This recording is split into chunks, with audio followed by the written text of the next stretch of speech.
Hello everybody and welcome to the second part of our lecture this week in week 7. You know, you might be, you've just watched the video, I hope, and you will see that it's very nuanced. The whole issue of VARK is quite nuanced. There are things that seem to suggest that VARK really is a thing, but when we dig down into it, it isn't.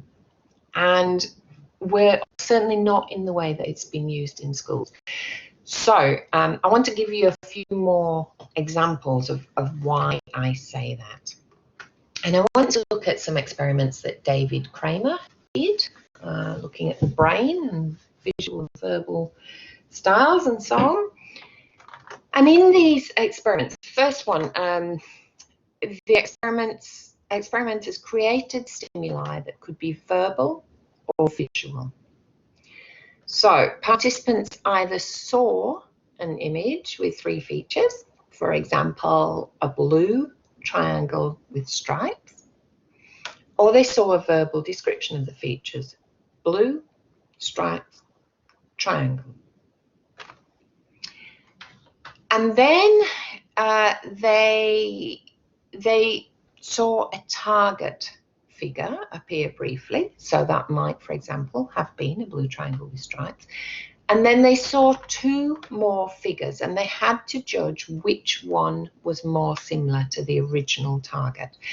So the more similar figure always had shared 2 of the features. So it might have been a blue triangle, but not striped, whereas the other figure might have been a red square which was striped, so only having 1 similarity with the target figure. Both the target and the 2 choices could be either visual or verbal. So there were 4 types of trials: visual, so both the target figure and your 2 other figures, your 2 choice figures were visual. Visual verbal, so you might be shown visually your blue triangle with stripes, but you would be given verbally blue triangle, no stripes, or red square stripes. Or verbal presentation of the target, visual presentation of the choices, or verbal presentation of target, verbal presentation of choices. And what they found, which initially seems to support the idea of learning styles, is that people did recode the task to fit their learning style, and this was shown by increased activity in the corresponding area of the brain. But in this case, verbalizers did not do better when the stimuli were words, and visualizers did not do better when the stimuli were pictures. So even though they recoded everything to fit their learning style, overall they didn't do any better in the area that you would think they were supposed to be doing better in. So evidence from that experiment suggests that matching tasks to individual preferred learning styles does not predict task performance.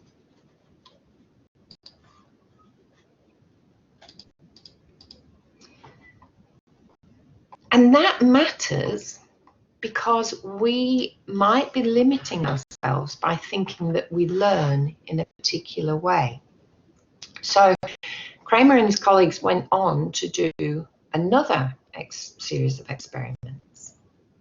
And in this series of experiments, participants watched videos of routes through 4 virtual cities.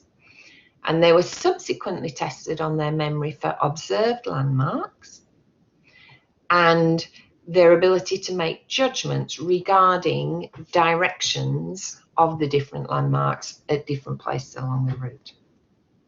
So in the first experiment of this, self-report questionnaires measuring visual and verbal cognitive styles were administered to examine correlations between cognitive styles, landmark recognition, and judgments of relative direction. And the first experiment, for those who self-identify as verbalizers, had a better memory for landmarks. Those who self-identified as visualizers had a better memory for the relative directions of different city features. But here's the thing. In the second experiment, researchers instructed people to behave like a verbalizer or a visualizer. So they told them to do specific things in relation to the task. So a verbalizer, for example, might repeat something to themselves verbally as they're going through as they're looking through the videos. A visualizer might be encouraged to form images in their brain, kind of thing, of particular things. And here's the most important thing. The results showed that thinking verbally helped with landmarks, as it seemed to do in the first experiment, and thinking visually helped with direction. But this time, it was the result of instruction, and the effect of instruction overwhelmed learning style. So the reason that verbal thinkers do better with landmarks is not because they are better at thinking verbally, but because the task is better suited to thinking verbally. And the reason so-called visual thinkers did better with direction is because the task of learning about direction is better suited to using visual thinking. So if you change your strategy according to the task instructions, that is much more important than any individual differences in cognitive style. It's not about your style, it's about the requirements of the task.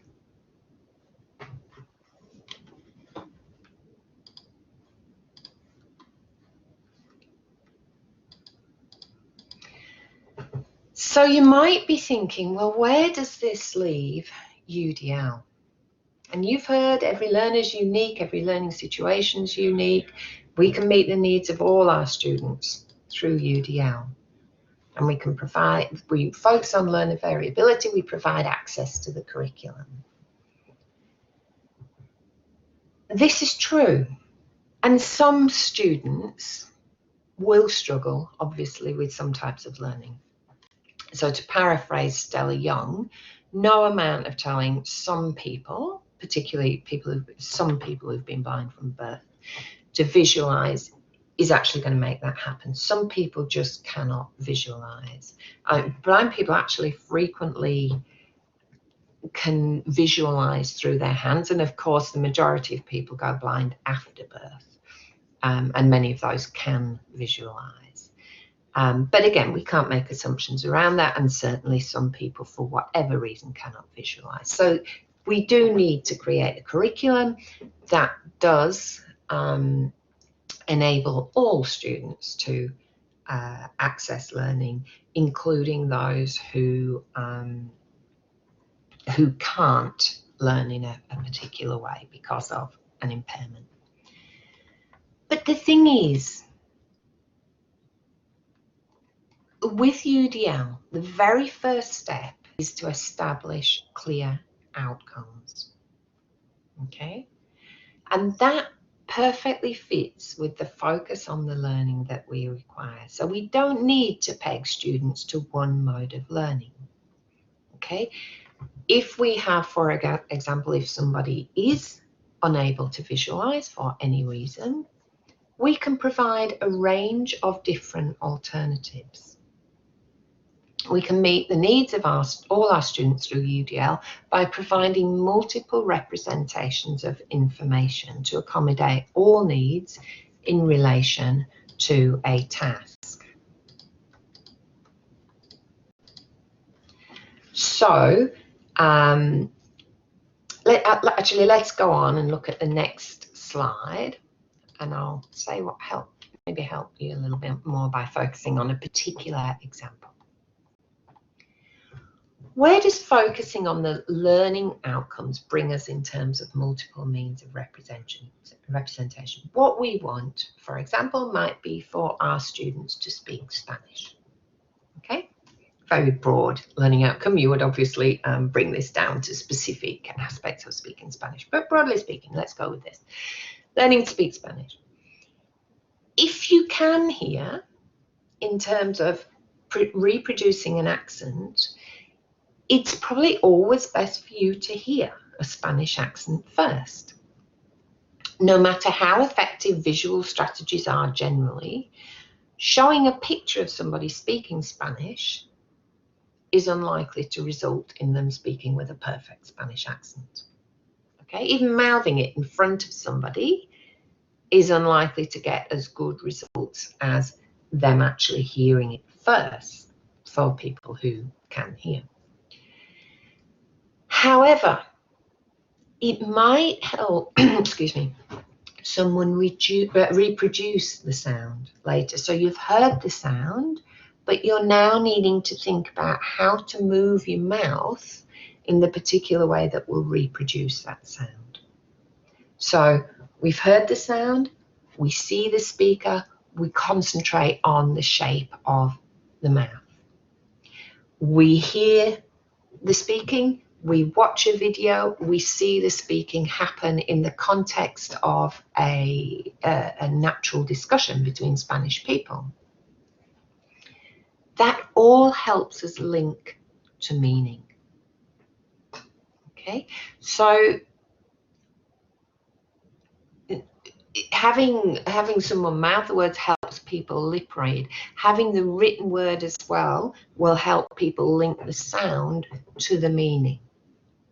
So having these multiple ways of representing something all builds on the learning experience, the making meaning that people do.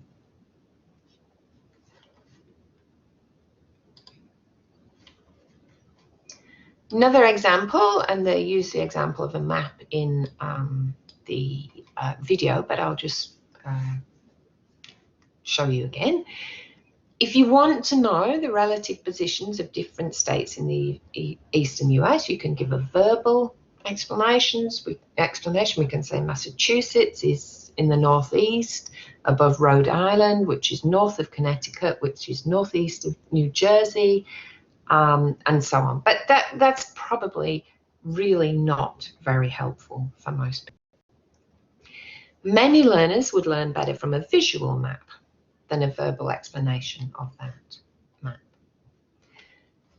It may be even more helpful to have students make a model of the map themselves, perhaps from clay.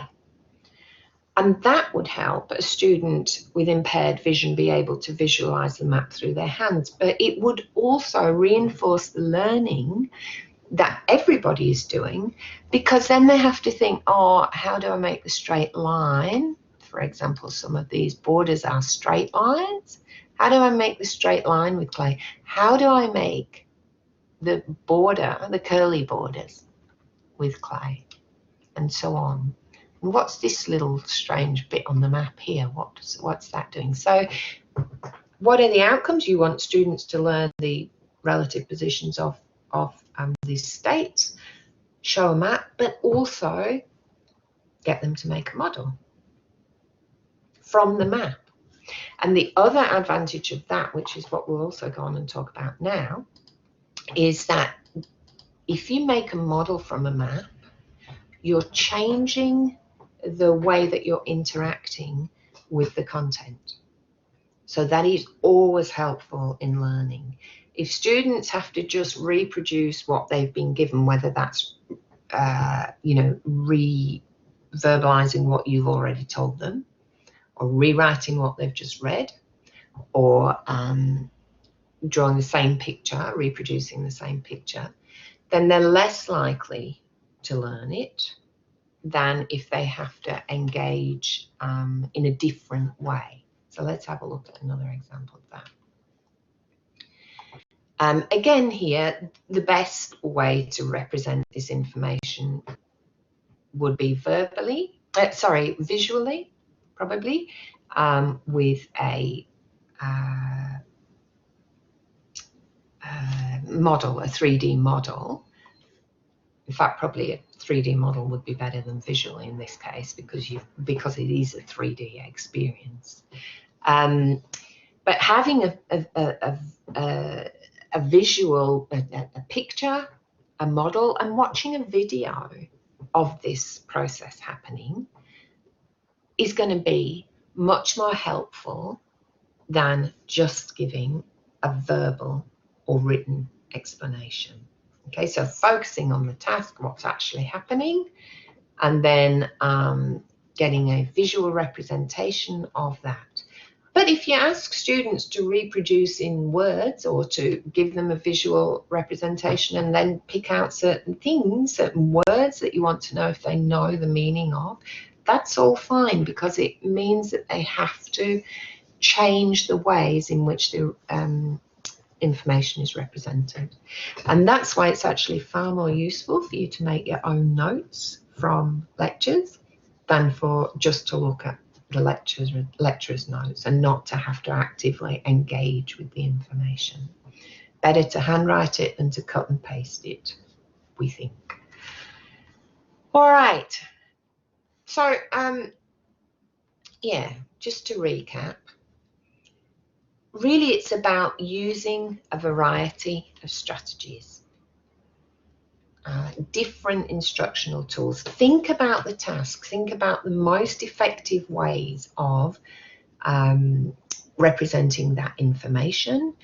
Talk to your students explicitly about the visual content. Point things out to them. Get them to make things, and when they're making it, point out to them the features that you want them to understand. Allowing them different variety of strategies to engage with what the method, the mode of learning that you've given them, getting them to represent that back to you in a different way is a really effective way of teaching. But multiple ways, again, get them to produce a video. And when it comes to their representing things, of course, writing an essay goes beyond verbal or visual or any of these things. Some students struggle with writing. And so, you know, giving multiple means of expression allows those students, and that's not about VARK, that's not about am I a visual learner or am I a kinesthetic, whatever. That is about, do I actually have the skills of writing or drawing or whatever it is. So that's why we give a variety of methods for expression and action. But the key for you is the way that you represent information, and providing a whole variety of approaches to that are suited to the task, but build on each other to create a jigsaw in students' minds, to complete the jigsaw in students' minds. Okay, that's it on VARK. What I want you to do this week is quiz 1C. That is going to happen between Friday of this week and Sunday of week 8. I know it's up for a long time this week. That is because there was confusion around the dates. So I hope that's helpful to people. I also want you to look at the assistive technologies page in modules for week 7. Think about which you've used, which you found helpful, which have you seen students using on your placements. What do people recommend your teaching staff in your schools and so on? And post your thoughts to the discussion forum. It's really, really helpful to all of you people going out into schools where things are being used, or you've got your own experience of particular assistive technologies. Yeah, so the more information we can get, the more helpful that will be to you all. All right. Yeah, just have a fantastic placement. If you're on placement, have a bit of a break next week if you're not, and I'll see you all in week 9.